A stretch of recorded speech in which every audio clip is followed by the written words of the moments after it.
AiADMK have urged Thirumathi Sasikalaa to lead the party on the path shown by puratchi thalaivi Amma. Strongly defending the former Chief Minister and Party Supremo Jayalalithaa. Top functionaries of the ruling AiADMK said that there is nothing wrong in its leaders calling on her.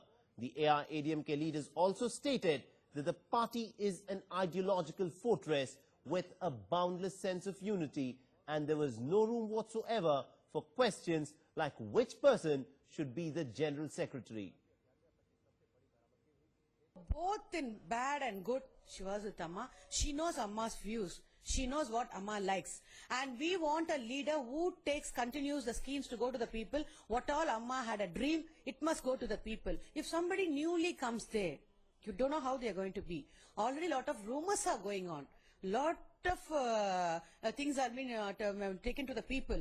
So we want somebody who was with Amma. One thing I'm asking, people are telling Chinamma is liking power. If she likes the power, she would have become an MP. She would have asked Amma to become an MP or a minister or an MLA.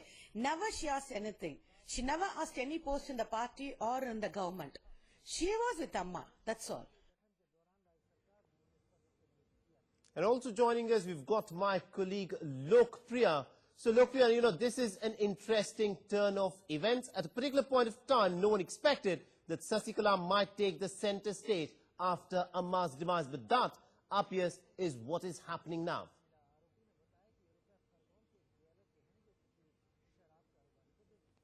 Well, definitely, yes. Decks have been cleared to pave the way for the ascension of V.K.Sasikala as the General Secretary of the party, if indications are anything to go by of the development in the past 24 hours. Senior AiADMK functionaries, that includes Chief Minister Panneerselvam, Party Presidium Chairman Madhusudanan Thambidurai, all these senior functionaries of the AiADMK met Sasikala at the Poise Garden residence yesterday and urged her to take the reins of the party. So this is all an indication that V.K.Sasikala may well be the General Secretary of the party. Though there has not been an official announcement, it is being said that the deal will be finalized and the general body meeting will take place either at the end of December or the beginning of January, and where this General Secretary Sasikala will be made official. Meanwhile, in Chennai as well as in other parts of Tamil Nadu, several posters have sprung up which openly says that Sasikala needs to be the General Secretary of the party. The rationale that is given behind is that Sasikala is one person who has been with former Chief Minister Jayalalithaa throughout her life, and she knows the nitty-gritties of the AiADMK, she knows the cadre, she knows the issues, so thus she will be the only person qualified and capable of carrying on the golden rule of former Chief Minister Jayalalithaa. So definitely the party cadres are uniting. Lokpriya, it's very interesting. When you look at the entire equation that is now going to play out, O. Panneerselvam was someone who was chosen, handpicked by J. Jayalalithaa to be the acting Chief Minister. But now, with Sasikala, being brought to the helm of affairs, what is the equation between O. Panneerselvam and Sasikala?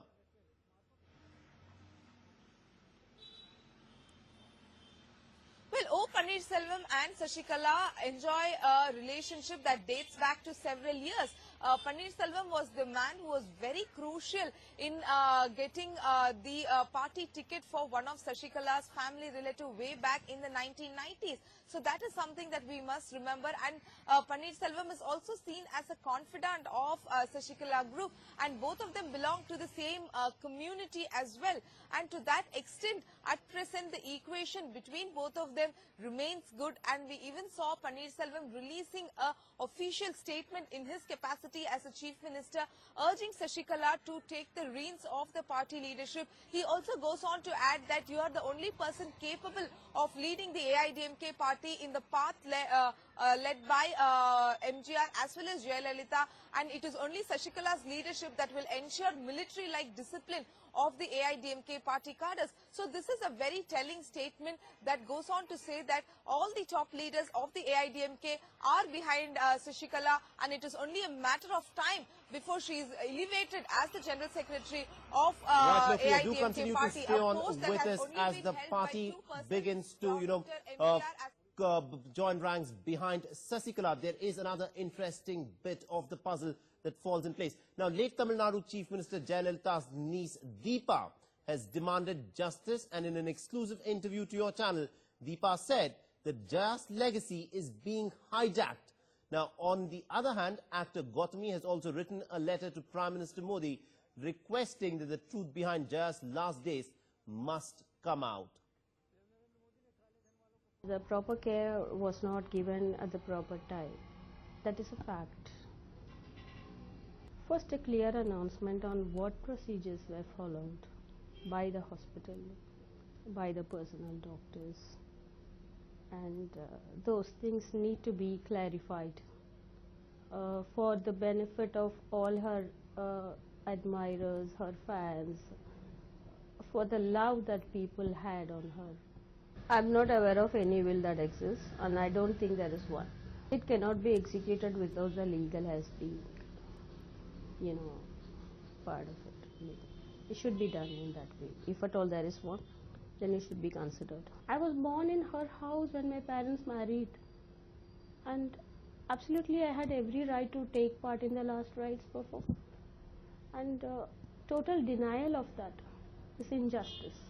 I was not even sure I should go there first because of what happened in Post Garden outside the gate. I did not believe even for one moment that I cannot get that one glimpse of her or something, in her house. I never had any ambition regarding this. But apparently, if that is the wish of many, then I'm not against it. The very simple fact is nothing is known. So when nothing is known, there's no question of even shrouding. As the democratically elected head of government, we, the people, have a right to know how she is, what is happening. We have a right to that information. There's such a total lack of information. There is nothing for us to think or to form an opinion or to go forward on, and even to attain some sort of emotional closure on this, because you know how, especially we South Indians are with our leaders and our heroes, we take them very, very personally. So for us to attain that kind of thing, we need to know. So that is the first step towards anything now. So that was Gautami there talking about the kind of secrecy that shrouded the last days of Jayalalithaa. Look, we are coming back to you. Now, on the one hand, we see Sasikala, who's all set to be elevated to the top of the AiADMK party. But on the other hand, a challenge is also being posed by the niece of Jayalalithaa, who now claims that she is the true heir to the legacy of Jayalalithaa. What kind of a challenge can she pose to Sasikala and her rise now?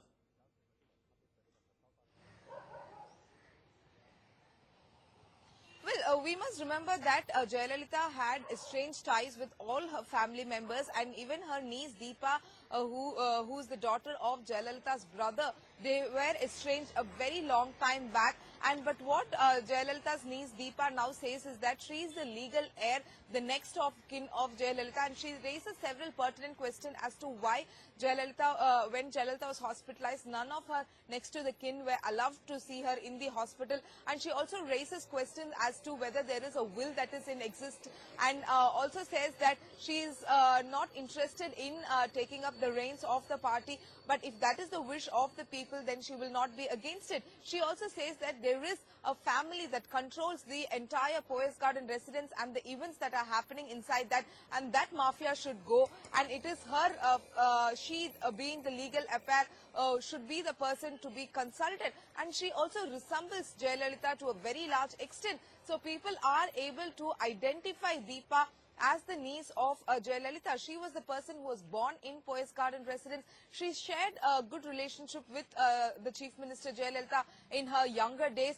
But after that, the family was estranged and there has been no ties. Even when she came to meet former Chief Minister Jayalalithaa at the hospital in Apollo on Sunday, she was not allowed entry. It was only after much hassle that she was allowed to pay her respects at the Rajaji Hall, where her mortal remains were kept, and also at the place where Jayalalithaa was buried.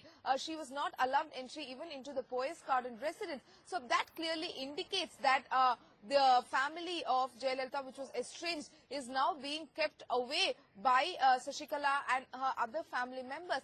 But Deepa is raising rights. You know, Lokpriya, it's actually very interesting when you look at what is in fact happening in this case here. On the one hand, there is this talk of succession, and the other talk is that of what Gautami has raised. Why so much secrecy with respect to the last days of Jayalalithaa? Is anyone now within the AiADMK willing to come forth and say, look, this is exactly what was playing out in the last days of Amma? There was a lot of secrecy, very little information was known, and that is what Gautami had in fact questioned. Any information now beginning to perhaps trickle out?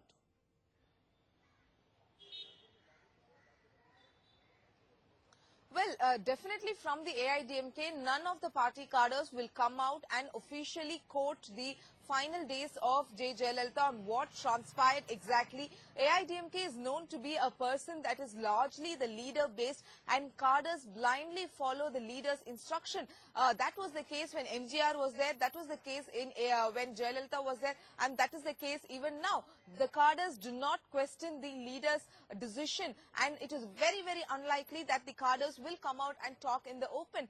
Dissent will not be brooked in the AiADMK. Right, so very little information leadership. is expected. Lokpriya, do continue to stay on with us. In the meanwhile, the Tamil Nadu cabinet has also recommended that late AiADMK chief Jayalalithaa should be given a Bharat Ratna. In the first meeting after Amma's demise that was chaired by newly appointed Chief Minister O Panneerselvam, the cabinet also suggested to recommend to the centre to install a life-size bronze statue in the Parliament complex. The cabinet has also passed a resolution to construct a memorial for Jayalalithaa and to change the Puratchi Thalaivi MGR memorial's name into Puratchi Thalaivi MGR and Puratchi Thalaivi Amma Selvi Jayalalithaa Memorial.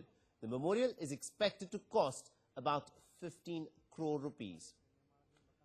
And also, Lokpriya, coming back to you on this issue, this was something that was expected. The AiADMK cadre is, of course, wanting to strengthen the legacy of Jayalalithaa. Will they be making that formal demand that Jayalalithaa be given a Bharat Ratna?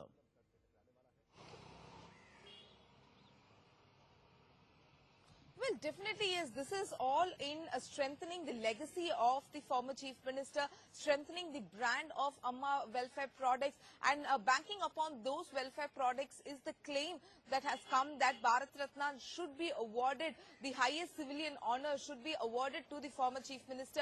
A resolution to this effect was passed in the first cabinet meeting that convened after Jayalalitha's demise, and it had paid two resolutions, one stating that Bharat Ratna should be given. So definitely there is going to be a follow-up action to this. They also want a life-size bronze statue to be installed inside the parliament. The rationale behind this move is that given the legacy of former Chief Minister and also the kind of welfare schemes that Chief Minister Jayalalithaa had brought about, there are several brand of Amma welfare products that had made visible changes, improved the standard of living of the lower and middle class people. So keeping that in mind is the voice that has come stating that Bharat Ratna should be given to Jayalalithaa. Absolutely, Lokpriya. Thank you very much indeed for joining us and giving us all those updates from Chennai there. So the legacy